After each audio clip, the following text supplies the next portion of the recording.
P's and Q's. Please. Good evening, everybody. I'd like to call the regular meeting for February of the Little Miami Local School Board to order. Roll call, please, Mr. Gonda. Ms. Grice, Here. Mr. Siebert, Here. Mr. Hamlin, Here. Mr. Nemish, Here. Ms. Horvath. Here. Thank you. I need a motion to adopt the agenda, please. I'll move. Mrs. Grice, I'll second. Mrs. Horvath. Roll call, please. Mrs. Grice, Yes. Mr. Siebert, Yes. Mr. Hamlin, Yes. Mr. Nemish, Yes. Ms. Horvath. Yes. Thank you. Next, I need a motion for the reading of the minutes from the January meeting. So moved. Mr. Siebert I'll second. and Mr. Hamlin.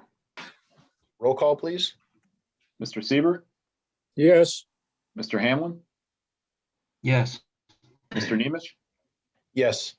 Ms. Horvath, Yes. Ms. Grice. Yes. Thank you. All right. Next thing on the agenda is communications and/or visitors to the board. Mr. Power.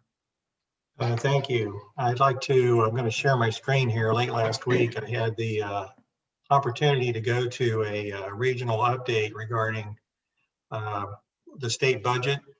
This is a biennial budget year. And so we got a short briefing on that. We're early in that process where the governor has submitted his proposed budget to the state legislature. And then there was also an extensive legislative update on new bills that were being introduced in both the Senate and the House. I wanted to take some time tonight and go through some of the information that was shared. If you take a look at where we were a year ago, if you look at the fixed fiscal year 20 column, which was as of January 30th, a year ago. We had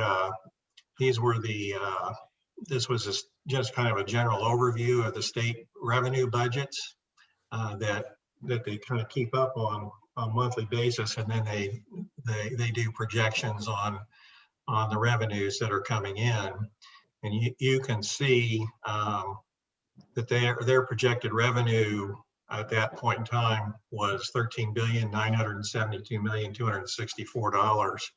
And then you come over to this first column and you look at where the state revenues are at this point in time.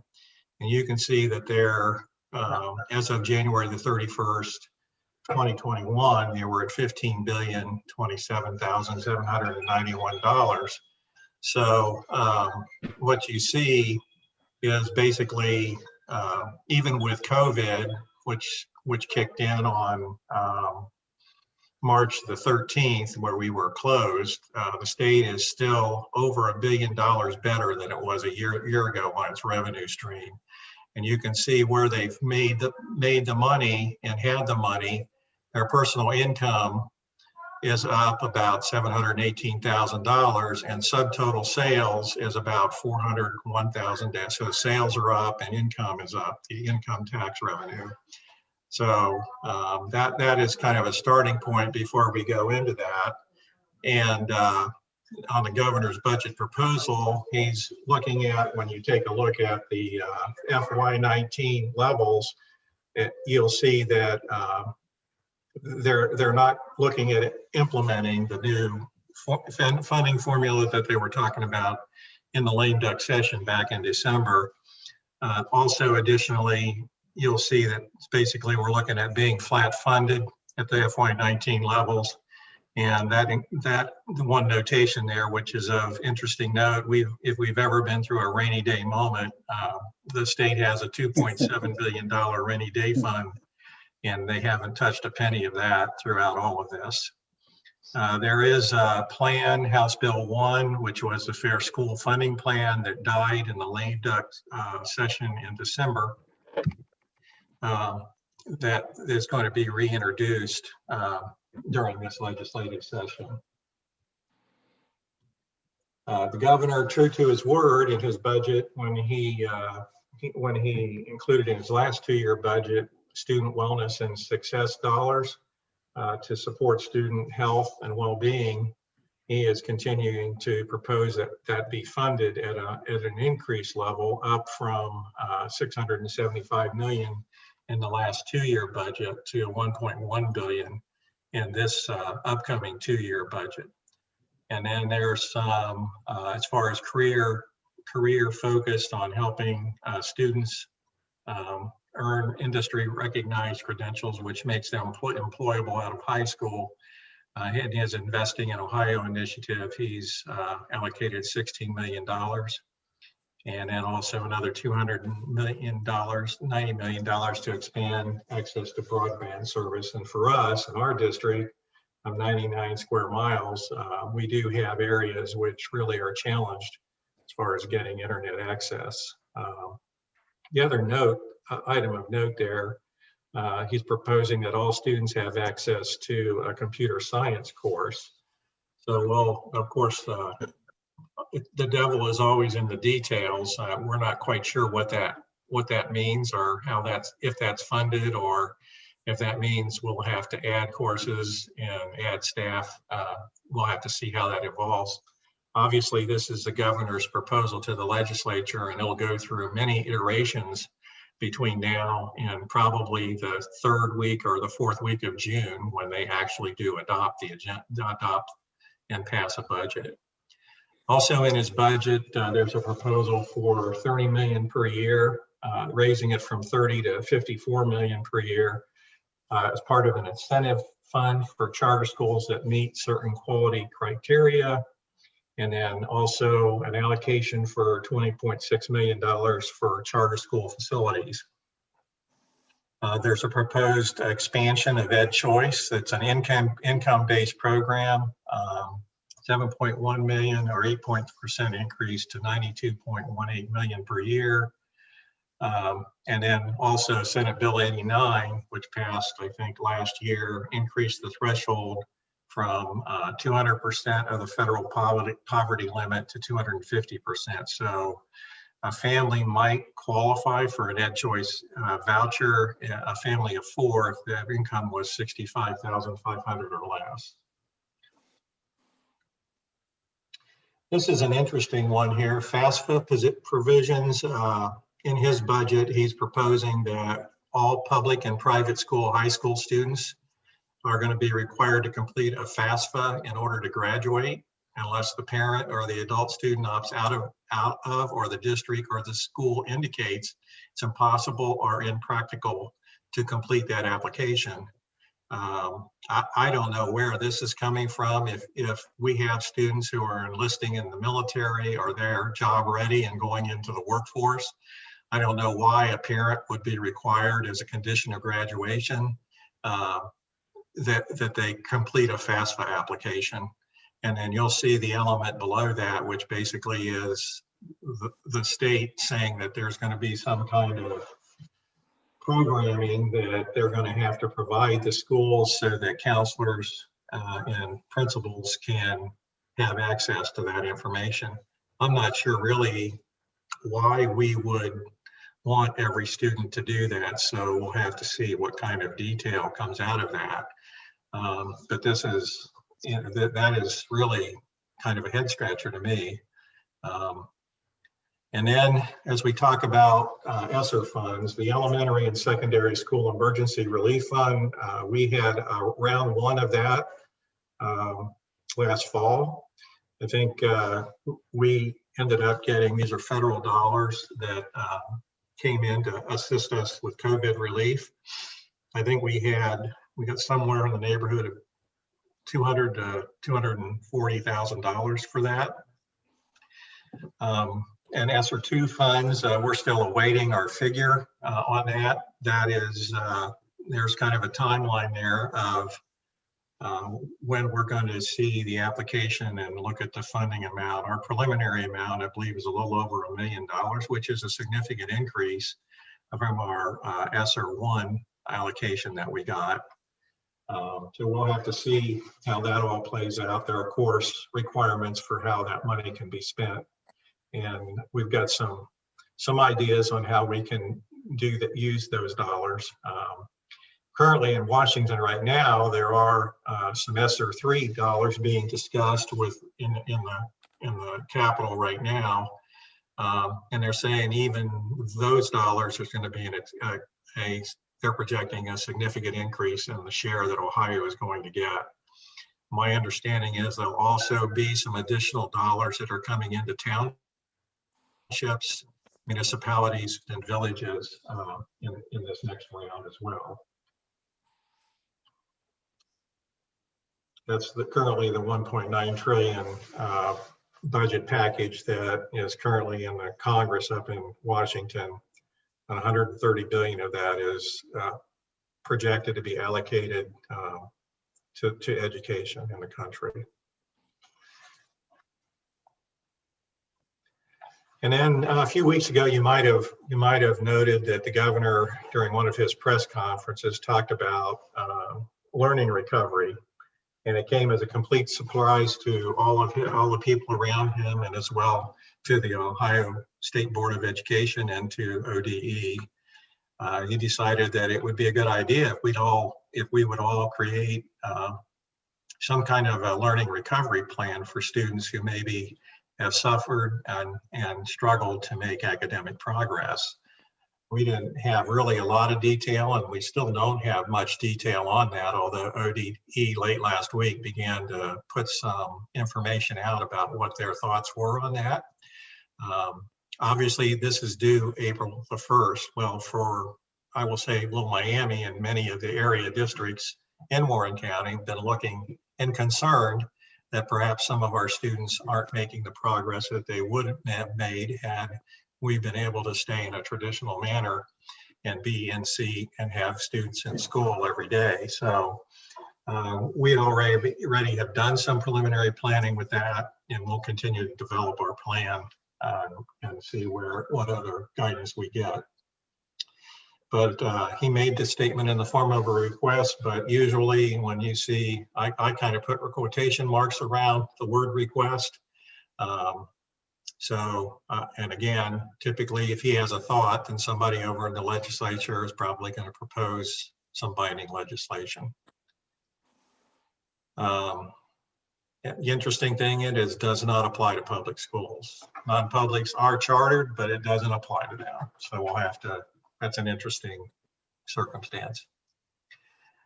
So there are just some kind of general categories of focus that we received from ODE late last week. On the legislative side, as I mentioned earlier, there's going to be a reintroduction of the Fair School Funding Plan, and we'll have to see how that unfolds. There's a Student Records Initiative, House Bill 34, which would require, it's a basic requirement that within 5 school days after receiving a request, school district will provide their student records. We really never have had an issue with that, but I guess in some areas of the state, school districts, when a student withdraws and records are requested, there's an extended period of time before those records follow. So I guess somebody has raised an issue and now we're going to legislate something. Review of House Bill 66 is a review of property tax exemptions. And this is, I think our board is somewhat familiar with some of these tax exemptions related to development. This bill would require a periodic review of each property tax exemption. Again, this is just some general detail that was shared. We'll have to see how that evolves. Waiver of state testing requirements. Now, we as of, I believe today, our juniors took the ACT test. So here we are well into the school year. And actually, there was a bill in the last legislative session that would have waived state testing requirements, but it died in the lame duck session. So here we are, we're actually getting into the testing season. And in March, the testing season will fully bloom. And we're talking about trying to waive something that we're already in the queue trying to get done and schedule. So I did see something on the federal side out of ODE where they're not, we can apply for a waiver if the legislature and the governor are agreement to that.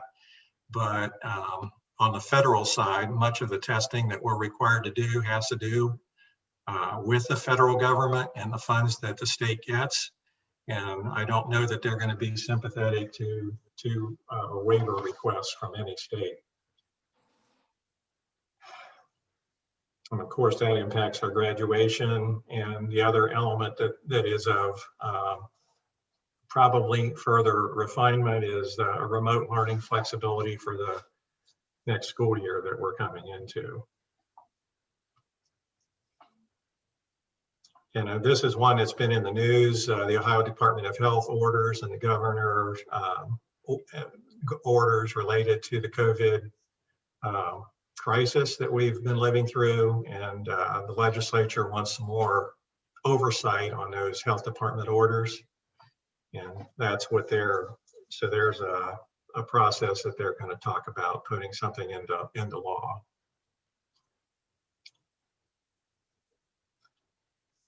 And then this is actually one of our area senators, Senator Wilson, who has a long history in banking.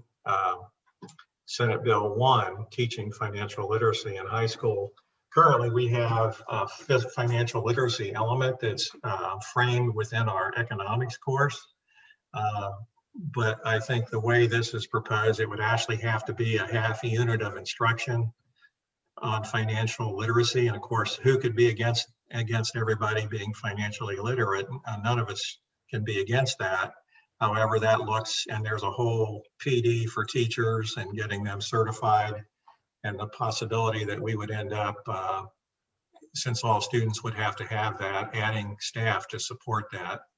They are indicating that they would reimburse districts for the cost of qualifying educators to be able to teach that class, but there's not a lot here about if I have to go out, we have to go out and hire a teacher because all students have to have that. That will be an additional course add within the student instructional day that we would have to add. So we'll have to watch how that goes through the legislature. It certainly is a worthy topic and one that Senator Wilson has experience with and a great passion for.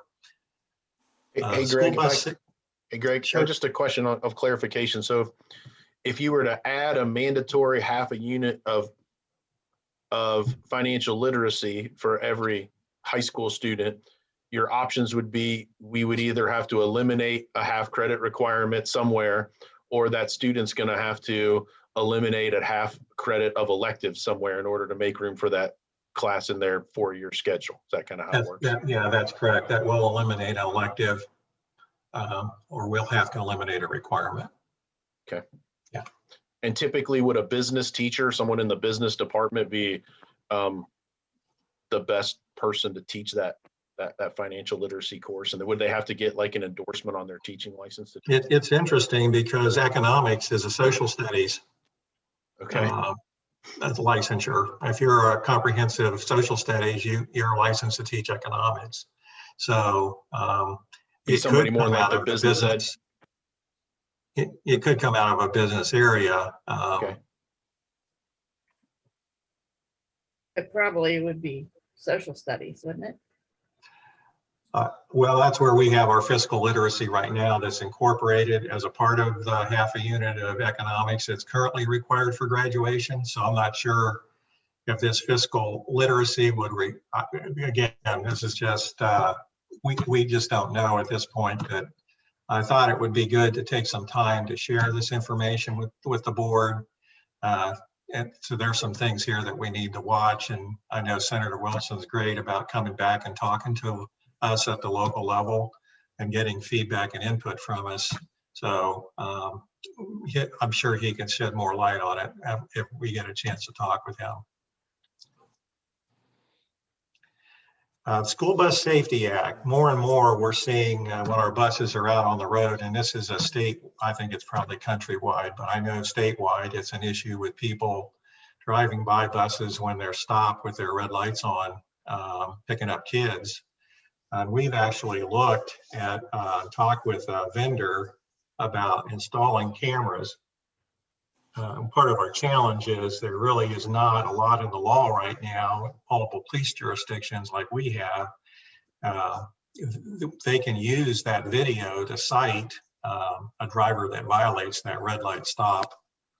But there's kind of a limited use, and you have to enter into agreements with local police jurisdictions. So this bill would actually facilitate and create a framework for all of that to occur, so that we could look at getting cameras installed on our buses and not have to go to each local police jurisdiction to try to set up some kind of a framework to utilize that. And then on the pandemic relief, these are some general areas about, and of course, exam relief, graduation flexibility. What does remote learning flexibility for next school year, and trying to codify remote learning regulations across the state long term. Because if you look, you'll see districts are all over the place in the state with that. And it depends, with some of our districts, which are just now working their way back to full in-seat attendance. There are just all these different models that exist. So I think the legislature is interested in putting some kind of framework around all of that. And then this last one is really, really interesting. Mr. Brinkman has long been interested in this topic. As a matter of fact, you'll see, here's some details of this on areas of a school district. And of course, we are kind of a poster child for this one, being 99 square miles. We touch our boundaries touch many other different municipalities and entities. And so he is proposing that basically people that where districts have territories, or where townships and villages have territories that are located in multiple school districts. I think the long and the short of this is citizens can opt to petition to go to one or the other. And after that's filed at the Board of Elections, then there's an election that only those individuals who have petitioned can go vote in to be affiliated with that. Now, the current ORC on this, there is a petitioning element to that, and Bowling Green City Schools actually went through with the current Ohio Revised Code, House Bill 166. That was one that was passed in the last 2-year biennial budget. It was thrown into a budget bill and not passed separately. So it kind of just came through in the dark of night in late June. And up there, they had petitions around their borders for people to leave. And they were going to lose $150 million of tax valuation and 200 students if all of those. They had 8 separate ballot issues that were on the ballot. And you can see there the voting results. 4 of them passed and 4 of them failed. And you can see the vote totals. You see some 1-0 ones there. So it's there's kind of an interesting circumstance with this, even as it currently exists. And Mr. Brinkman, I think, is now trying to go back to even a further refinement of this. So I think the way I look at this, it's conceivable that if you don't have to be contiguous to the border with his proposal, you just have to be located. The municipality you live in has to have property in both school districts.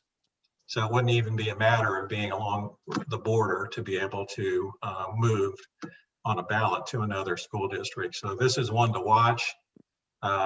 It would wreak havoc for both a gaining district and a losing district with planning and what you do. So that, again, that's one that I think we really need to watch. And then, of course, we've been in a circumstance where the state was looking at report card revision. The state report card And then our COVID circumstance occurred and they put that on hold, but it looks like that'll be something that'll be coming up here as we get a better handle on having our COVID challenges subside and we try to move back into a regular everyday lifestyle, which I think we can all hardly wait to get to. So that's my legislative update. I don't know if the board had any thoughts or questions just on a first response to hearing that, but we'll be moving through a process that again probably won't be finalized in the state legislature until on the budget side until towards the end of June. Greg, I do have a question about the ESSER funds. Sure. Are there any criteria attached to those funds with regard to how we spend them? Yes, and that's kind of been an evolving and a changing item and area. With each issue, we get a little bit more detail, and I'm sure with this next issue, we'll be getting additional detail on how that money is going to be permitted to be spent. Okay, thank you. And the next item I have on the to review with the board. Let's see, I'm going to share again here. Last month we got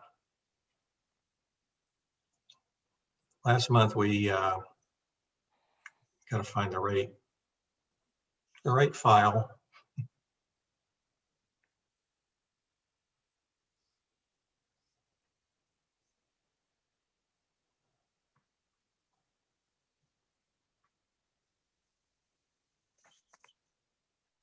Give me a second here. I guess I lost that one. Let me find it again.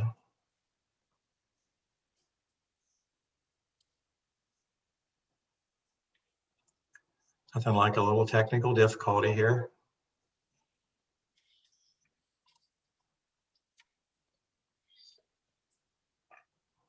Last month, I shared a draft of our program plan for fiscal year 22, and I just wanted to go through and give the board an update with some minor changes that were made and additions, with the idea that next month we would ask the board, if the board has some more time to look at this, we'd ask for formal approval of the plan from the board. So you'll see here on our organizational chart, Terry had talked with the board about a realignment of the payroll department and creating a payroll account supervisor position. And you'll see under new business on this agenda, there's a job description as well as a salary listing for that realignment. That realignment is being done with current staff and at no additional cost to the board or to our general fund. Again, current staffing, that remains as is. It's what we currently have. The realignment, and then we get into the budget and the planning. This had a lot of detail and not a lot of with the program in the curriculum instruction and technology area. And we've created an addendum that gives some further, more specific detail on this. The thing that I really like is we refine our planning every year. We're actually able to show where we're spending the money related to learning and supporting teaching and learning in our classrooms with students.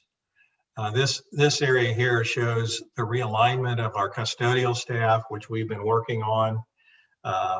We basically are going to be able to move into the other spaces. We did some shifting based on new grade level alignments. We did some shifting on our custodial staff. So that basically we're going to be able to cover the additional square footage and realign the staff with the addition of a 0.5 custodial position. So that's really good. You'll see with a realignment, we're reducing a kitchen manager and a cook there. That's some of the specific program focus that is going to be within each building during the next school year. Here's an updated from January enrollment. You can see 5,112 students. We've even grown since last month. This number coincidentally was the number that we ended last school year with, 5,112 students. So we did see a slight decline as we opened last fall, but we're back to where we ended last school year with. I was talking to central registration today, and kindergarten registration just opened, and we already have 72 appointments to enroll new kindergarten students. We are anticipating that our kindergarten cohort enrollment is going to be larger, probably one of the largest, in that we can see some anecdotal evidence that some parents decided to have their students wait to come to kindergarten because of their concerns related to COVID-19. So that class looks like it is going to be one of our bigger kindergarten classes in some time. Hey, Greg, can I stop you just a second? Sure. Of those 856 students that are in VLA, if you had to guess, how many of those 856 would like to do the online option, and how many of those 856 will come back to in-seat instruction? We just recently completed a survey of our parents, both in-seat and current remote parents, and it looks like about 10% of our enrollment has an interest in continuing remotely. So if you look at that 5,000, it probably is around 400 to 500 kids. That would come back. Like they're interested in staying in a remote framework. Okay.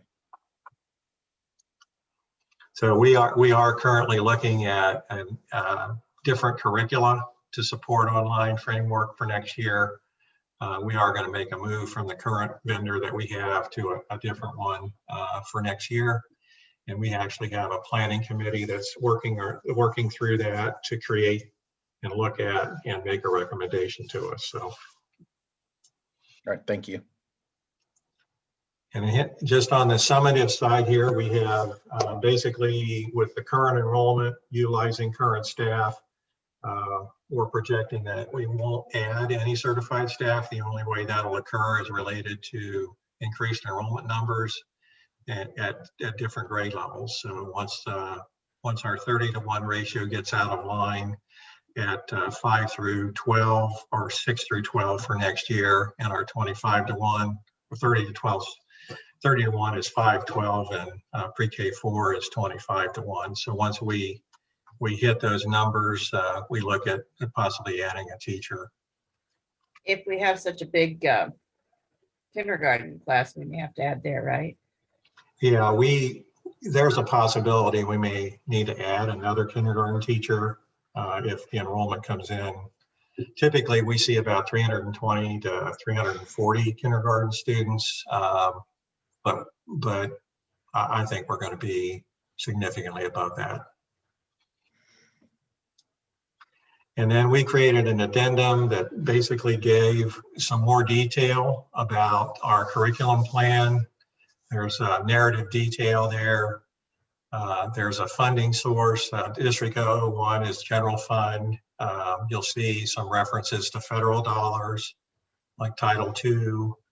Those are dollars that come from the federal government that can only be spent in a certain way, certain manner. But this is all framing our curricular programming up through from pre-K through 12. You can see that we're running a math pilot in grades 6 through 8, and the current math curriculum resources that we do have are scheduled to be retired here in a year or two. So that expenditure actually would be brought back to the board if we complete the pilot and it's a recommendation that we upgrade our curriculum and move forward. With that, we would bring that back to the board separately, and Regina would make a more specific presentation to the board around the resources and the cost. I believe that's a 5 or 6 year cost, that total amount right now that's there, that investment. So, Greg, I was really concerned about that till you told me it was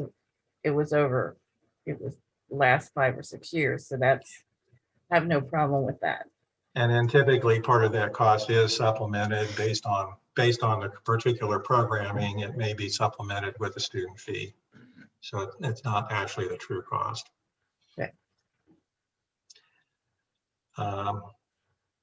And then on the tech side, obviously there's some construction elements. Rather than bid all of the tech through the bond, through the construction plan, with our tech director's expertise, we were able to actually look at doing that outside and saving some dollars. So much of that is the day-to-day. Those are the day-to-day things. There are some grant dollars involved, some general funds, E-rate bond dollars. You can see that amount there on the first item, construction hardware.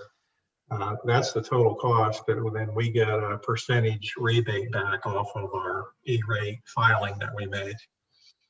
Terry, do you happen, or Stephen, do you happen to know about what that typically is? Is that on a sliding scale based on expenditure? Generally a 40% discount that we receive. So that amount you see there, typically it's not, there's a rebate that comes back in off of that when we file our E-rate application every year. I had a question for Stephen or for Greg. Is I know last year when when COVID was at its peak and devices were really hard to get a hold of at one point in time because everybody was ordering them. Has that demand slowed down a little bit where we'll be able to get the number of one-to-one devices that we need to get and have them in time for the start of the school year? Well, Stephen can jump in here, but he's spent a fair amount of time trying to track down devices and trying to help us get positioned to where we can upgrade. I know one of our challenges is many of our devices, I mean, we use things until they're no longer usable in our district. And I know one of the frustrations that some of our kids and families faced and some of our staff faced with the devices is that, you know, after they get out there and they're 5 years old, they're done. I mean, they're wore out. They get a lot of use. And, you know, we were having to try to extend the life on those in the current circumstance because of supporting remote. But I'm really pretty happy to report that Stephen's done a great job of finding them and that we're going to be able to upgrade the entire setup from kindergarten through high school next year to where we're not going to be dealing with these old failing devices. And that'll be a great plus as we move into next school year. So there's been a little bit of decline in that demand for Chromebooks and laptops from back in the fall. That is correct. Yeah.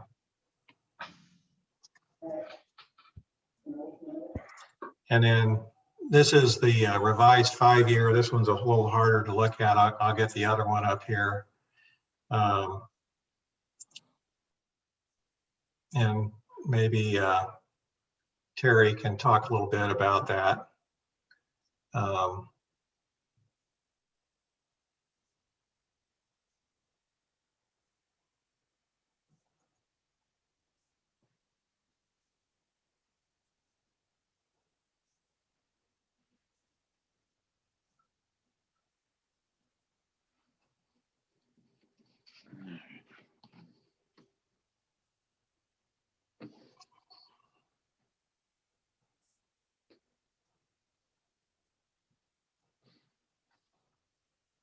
There we go. I'll make it bigger here so maybe we can see it.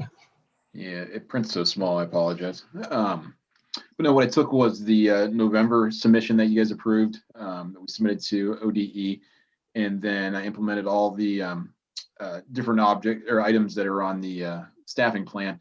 Anything that was new, of course, was added to it. Anything that's been reoccurring, of course, we've already had based on those expenditures that are in there. So everything you see staffing wise and or, you know, tech wise, curriculum wise, and so on is in this plan. And then also included in this plan was an updated revision of our state funding. As we talked, I think I shared with you guys before, the reduction, we were losing 1.1 million from the state, and they gave us back about half of that, right around 500,000. So we're only losing about $500,000 this year instead of the 1.1. So that reduction of the reduction, I guess you would say, is put in here too, so it doesn't look so bad. So we look at in fiscal year 25, obviously we're still negative, as which was similar in November forecast, but the negative is a little smaller, which is heading in the right direction. Obviously, not positive. Love to see it positive, but that far out, it's hard to make that number positive at this point. A lot of variables, but all those items are in that staffing plan are on this forecast. It's good.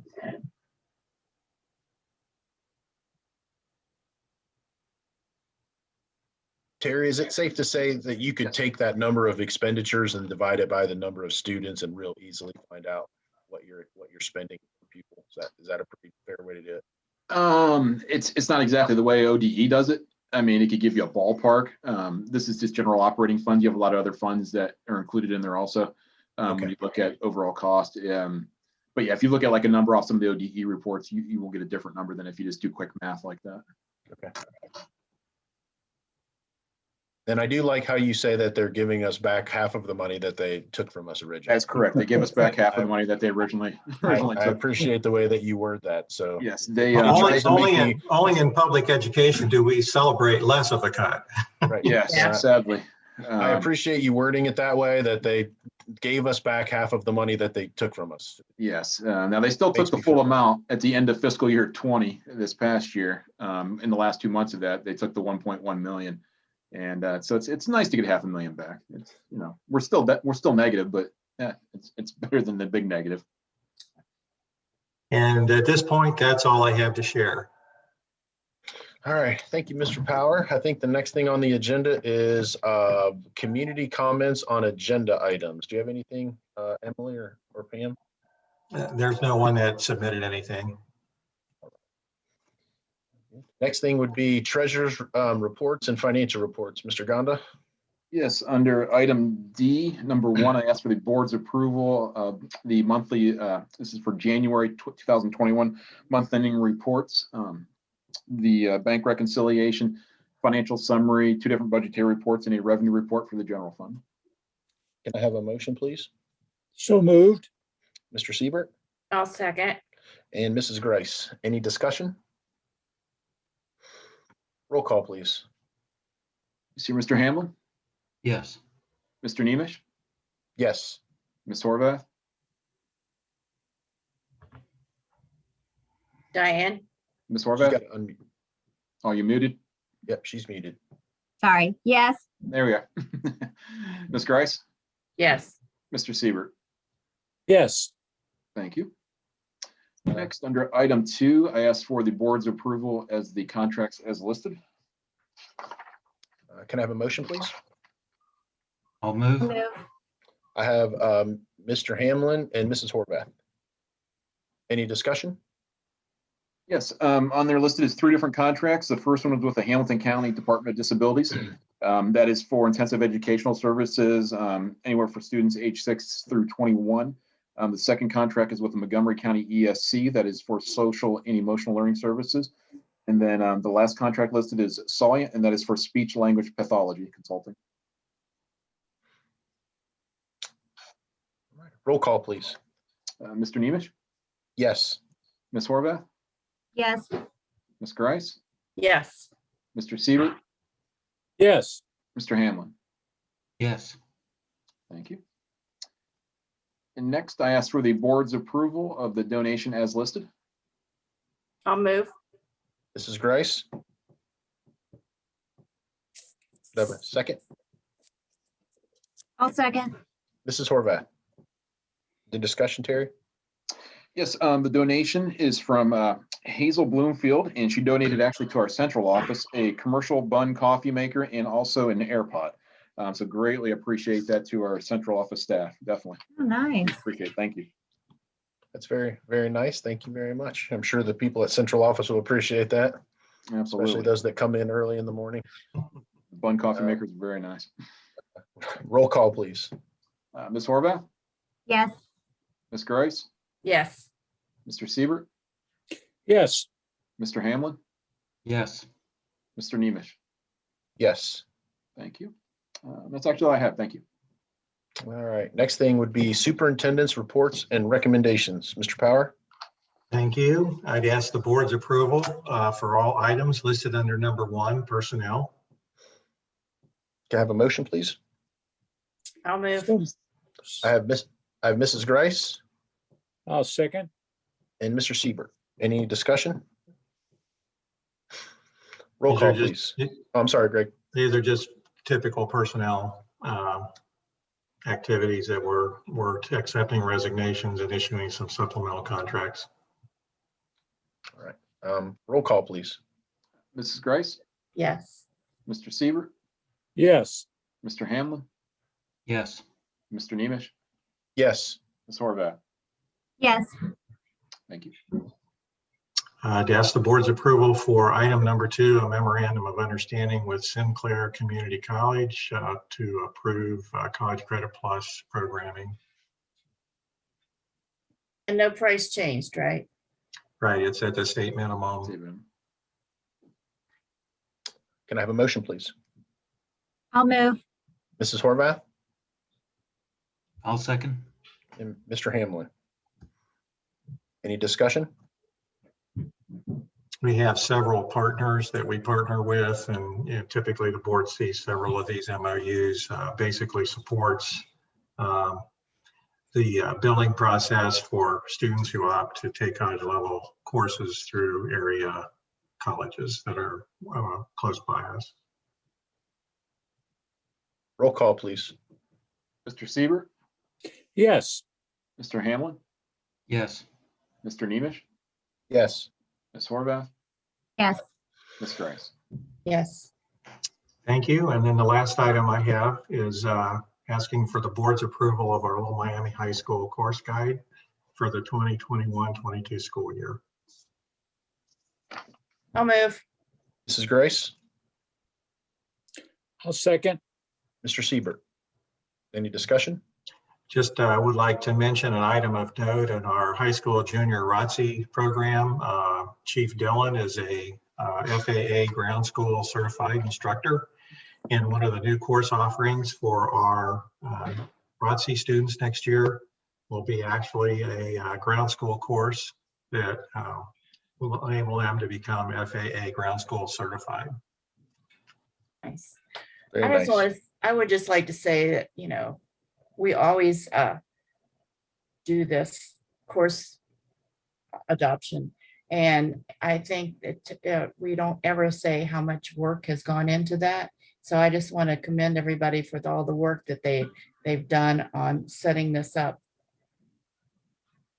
It's a pretty big document. It takes a lot of time and effort from our counselors and teachers at the high school and our administrators. All right, roll call, please. Hamlin, Yes. Mr. Nemish, Yes. Ms. Horvath, yes, Ms. Grice, Yes. Mr. Siebert. Yes. Thank you. I will also add that additional course is at no cost to the board. It's part of our affiliation with the Air Force and our ROTC program. That's Thank you. excellent. That's all I have. All right, next thing under new business is the first reading of a new job description and pay scale. I know we talked about this a little bit before, but Terry, do you want to just give a little bit of background on this one? Yeah, actually just not adding any additional staff whatsoever or cost. Just looking at adding a new position for current staff and utilizing their skill level to actually, I hope to always look for ways to make the department more efficient and continue to do a good job and create a good level of customer service also. And I think realigning some different procedures and responsibilities, I think this will work out well for us. Perfect. The next thing would be the Warren County Career Center report. Mrs. Grice? Yes. Our Dean of Students, Todd Paul, reported on how the administrator has managed the school year and the impact of the pandemic on us. It was a tough year, he said. The district has had some very good substitute teachers. Our discipline is down about 85%, which is great. Attendance has been up and down, but a new tardy policy has reduced tardies by half. We've addressed student mental health. That's been a priority this year with counselors and said it's been handled very well. We approved resolutions related to the treasurer, including amended appropriations and an agreement with Sinclair Community College for College Credit Plus, just like we did. We accepted donations and a significant amount of food. I know the Kiwanis did a pull together. We have a little pantry there in the counselor's office for kids that don't have food, or they came to school without food. So they can run in and grab like a bar or something to eat right off of there. And if we find out that they don't have food at home or they're not getting fed, we can send food home with them. So we had quite a bit from the Kiwanis. We had a legislative report from Esther Larson on the Ohio Senate bills, like Greg talked about. And we had a student achievement report by Lisa Babb. She reported that 65 career students, including many satellite students from Kings, Lebanon, Little Miami, and Springboro, qualified for the Ohio Business Professionals of America competition. And we have had kids qualify for state now. So these competitions are very challenging. So a lot of our kids and some of our Little Miami kids are going on to state and then maybe hopefully on. So that is my report. Our enrollment is a little down, but we haven't run it as last year. It was about 10 weeks and now we've only ran it to like 3 weeks. So it's expected to be down. So we expect that our enrollment will be about the same as last year. Thank you. All right, thank you, Mrs. Grice. The next thing would be board reports, which would be either the legislative liaison or student achievement report. So I'll let Mrs. Horvath go first if she has anything, and then Mr. Seaborn. Well, in the success newsletter, there were two things that I thought were interesting. One is from New York City, where they have a very stringent entrance exam for 4-year-olds to enroll in a gifted and talented program. And it's something they've had in place for years. And I guess if they get in, they're on a track typically for like the better schools from that point forward. And there's now a lot of pushback related to having that exam and those kinds of exams for their more prestigious schools. And so now they're doing away with it. And so after this year, there won't be any entrance exams at that level, which is, doesn't seem notable, but then they followed up with the fact that they also don't like the way the gifted and talented programs are playing out, even in the later years, because the thought is that it's not representative enough of all different cultures and different socioeconomics. So the incoming mayor is proposing to get rid of gifted and talented programs.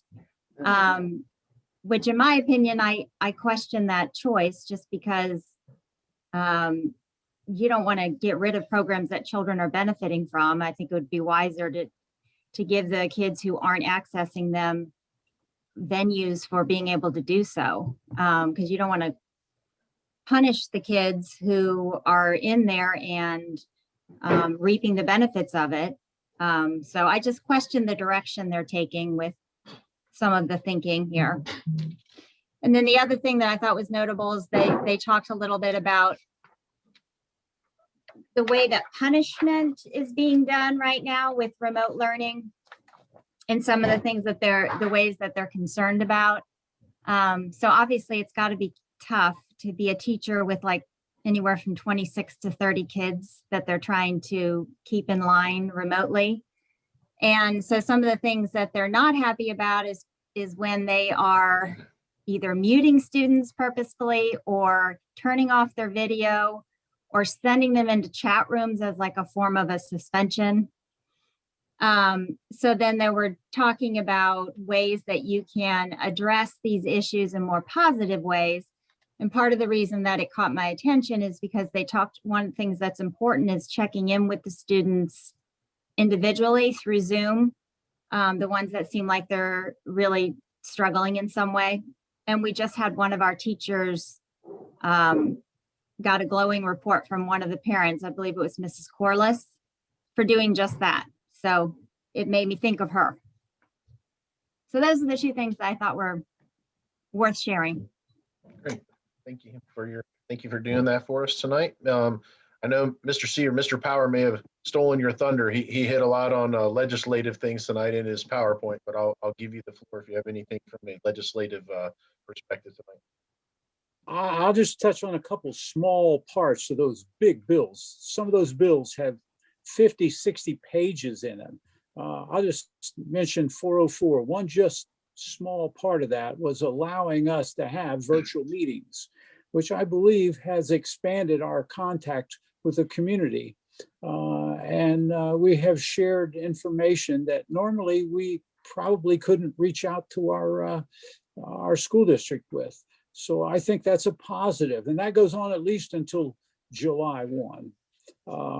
I'll say one other thing, and Mr. Power talked about this too, is standard testing. Of course, those are on federal and state level, and the standard testing has a pretext that everyone has equal access to the education. And we know that through the COVID emergency we've gone through, that's pretty much not the case. So hopefully one of these bills will pass and take into account that maybe we should delay those because they would be more representative. When we get the students back in school, get their motors running and their wheels turning, we'll get a more close and complete access and access of what they need. That concludes, that's all I have. All right, thank you, Mr. Siebert. The next thing on new business would be our next board meeting. So the next board meeting is scheduled for March the 23rd at 7 p.m. Emily, do we have any public comment on non-agenda items tonight? No public comments. All right, thank you. Next thing on the agenda is I'll need a motion to go into executive session to prepare for negotiations or bargaining sessions with public employees concerning compensation or other terms and conditions of employment. There'll be no action tonight when we come out of executive session. So I'll move. Motion by Mrs. Grice, second. I'll second. Mrs. Horvath, Mr. Gonda, roll call, please. Mrs. Grice, Yes. Mr. Siebert, Yes. Mr. Hamlin, Yes. Mr. Nemish, Yes. Mrs. Horvath. Yes. Thank you.